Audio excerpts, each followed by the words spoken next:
up. There's that beautiful Trey Kroner camo. Yeah. We're good. We'll just run it. Do it, baby.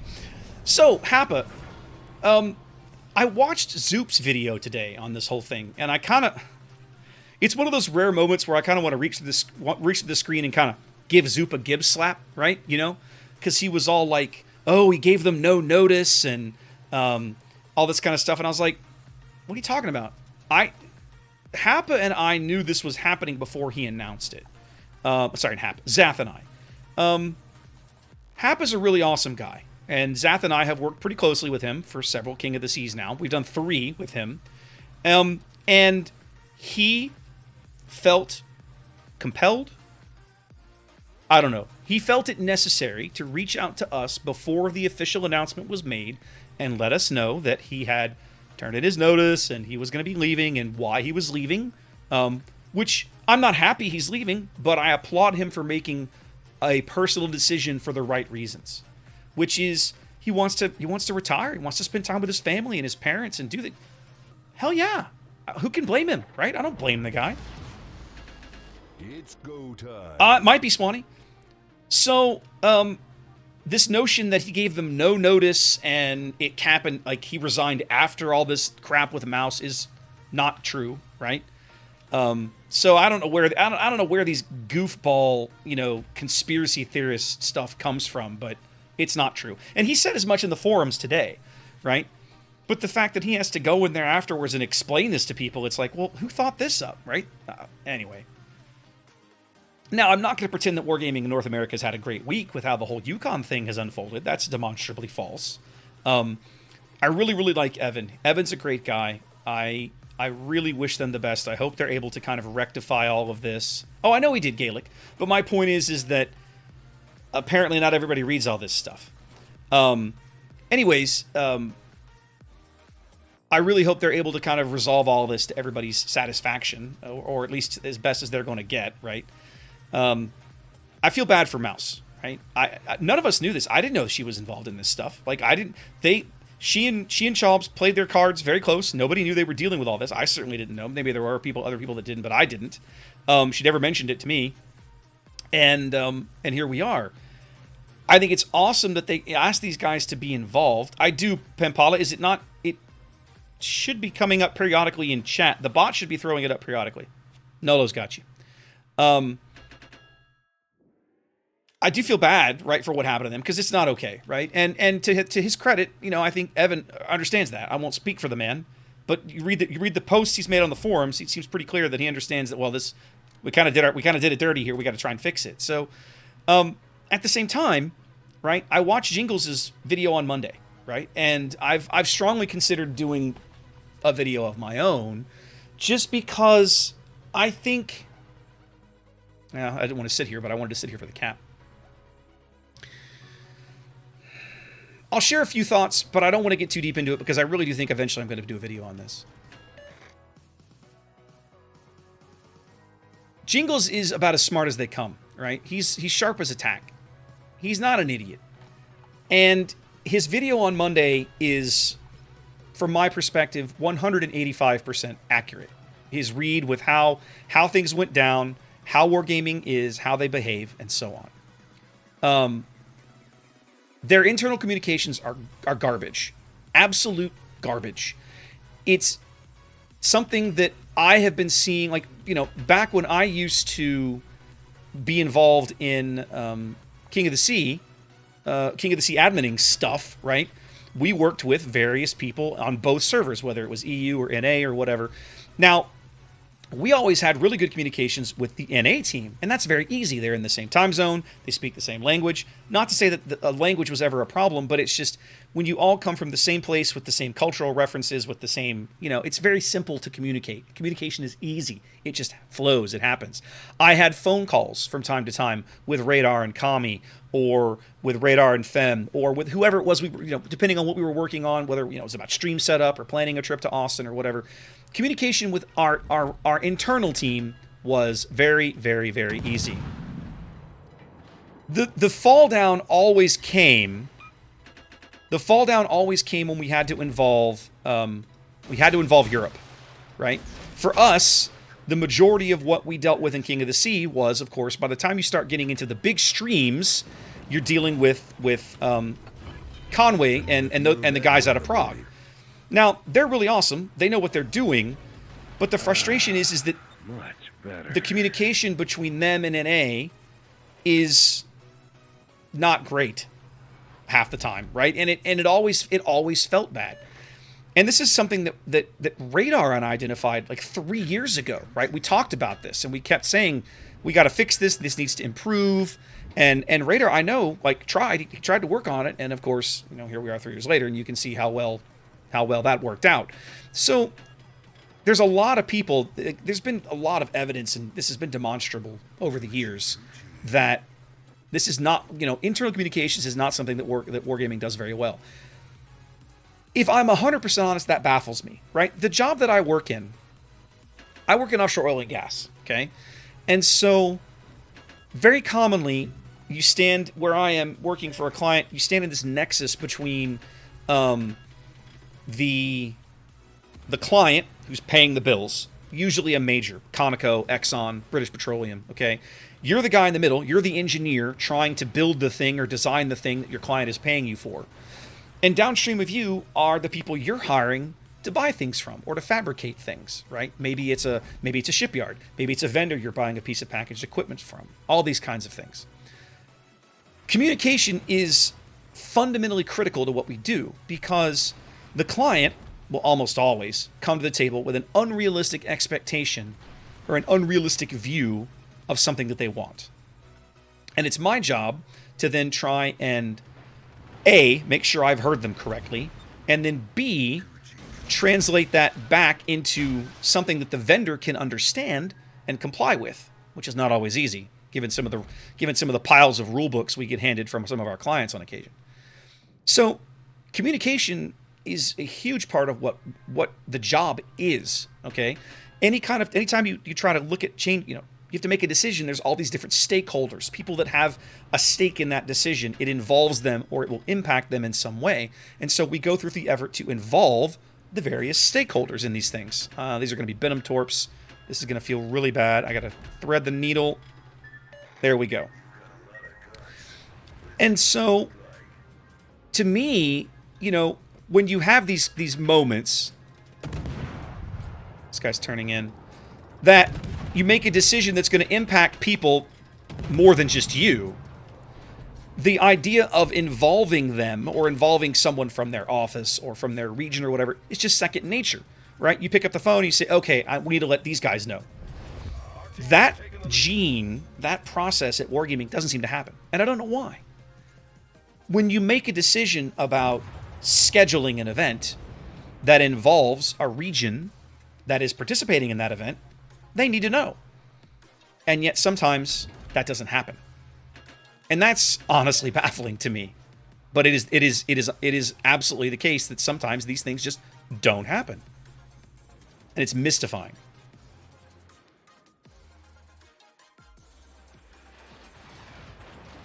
So, I guess what I'm trying to say is the fact that Wargaming has bad communications shouldn't come as a shock to anyone. My frustration is after all these years, it's a known issue.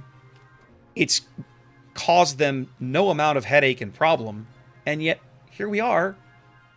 It still happens all the time. Nothing changes. So it's frustrating. And that's a fair concern, Edward. Absolutely.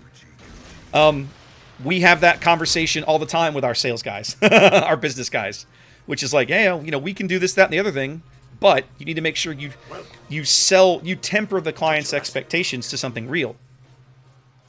To answer Tone's question, the answer is yes. Now, have I sat down and had this conversation with somebody in Russia? No. Right? Have I had this conversation with NA? Yeah, the NA guys are depressingly aware of it. Believe me. Believe me. They're all depressingly aware of it because they get impacted by it all the time. All the time. But this has been going on for years, right? There were times, I remember working on the wiki team.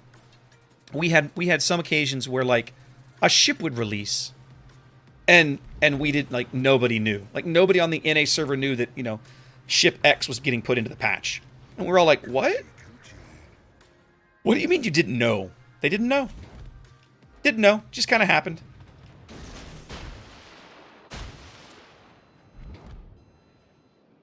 You remember when there was a couple of years ago, 3 or 4 years ago, Makarov just randomly dropped on the NA server. Suddenly you could buy Makarov on NA. That absolutely happened without anybody's knowledge, right? It literally just one day, it was like, oh, you could buy Makarov in the client. Wait, what? Oh, no, absolutely, Tony. No, I agree. I agree. Good communication is the hardest thing to do in any professional setting and the most critical. It is absolutely the most critical thing you can do for your business. If you don't communicate well and you don't look like you have any idea what you're doing, then believe me, your clients will absolutely notice, as judged by the fact that we're sitting here having this conversation. It does, Speedy, and I think what baffles me a little bit is that at the end of the day, Wargaming isn't really all that big, right? They really aren't. Like, I've worked for Exxon for years, off and on as a contractor or a subcontractor.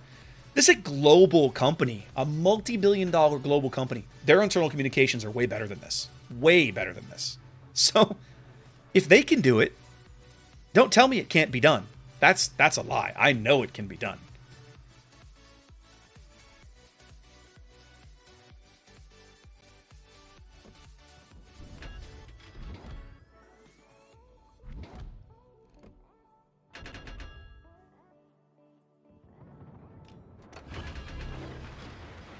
Fool you. Can't leave my ride behind. I just juked your whole shot, buddy. So, Edward, I completely agree, right? And there are times I like the community people are always at the pointing end of the spear. They're always the ones that get stuck holding the bag. That's reality, right? Look at the number of times that Russia, St. Pete has done something inadvisable. And then just so happens that Chris and Conway are the next, they're streaming or whatever, and they get to just deal with it, right? They just have to go out there and deal with it. Like, that's awful, but it happens all the time. All right, this is bad.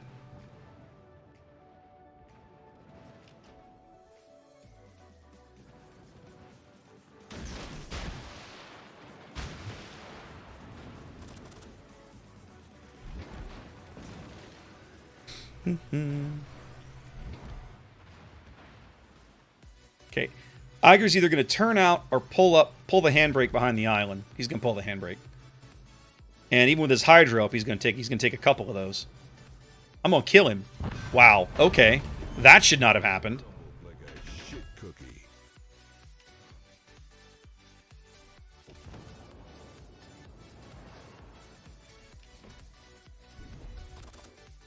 Why do I feel like this team is just desperately trying to throw this game away?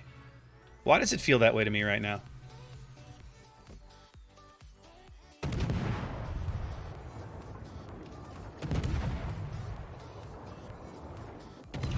There we go. Needed that fire. Let's burn this guy. Let's burn this guy down. There we go.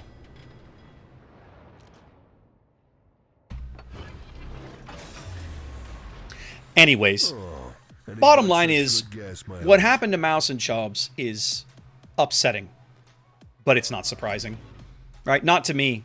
And I still feel like I might do my own video about it, like I said, but at some point. But Jingles has been around the company even longer than I have, right? And he can see it plain as day. So it's not a secret that this is a thing that happens all the time. The term military communications is one of the greatest oxymorons in military service, I think. Kind of like military intelligence, military communications. Fabulous oxymorons.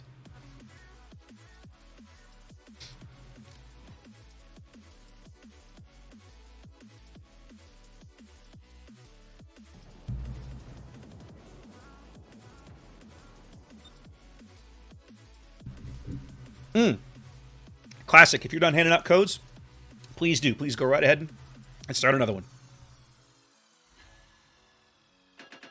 Finally got the cap. Yeah. This giveaway might be a little short, guys. This one's starting a little late. So make sure you enter. Don't miss your chance. All right. Now the Riga... Oh, this is bad.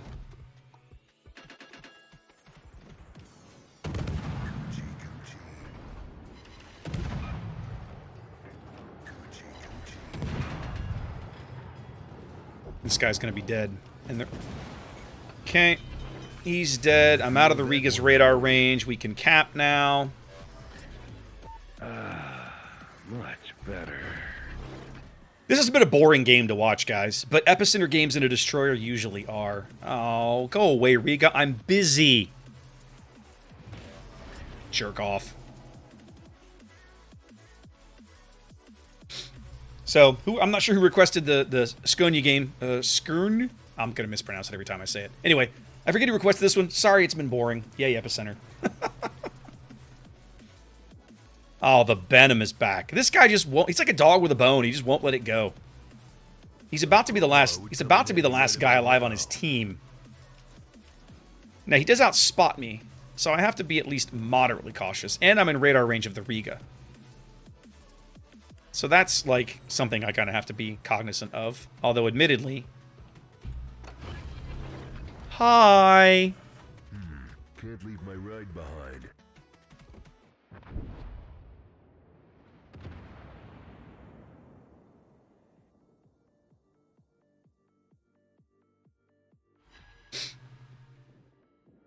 You know, Glacial, it kind of was, but there wasn't exactly a whole lot going on either, right?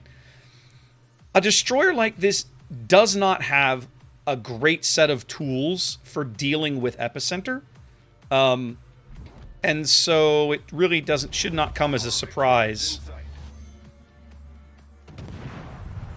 Ooh, can I bag me a tier 9 kill? Can I bag me a tier 9 kill?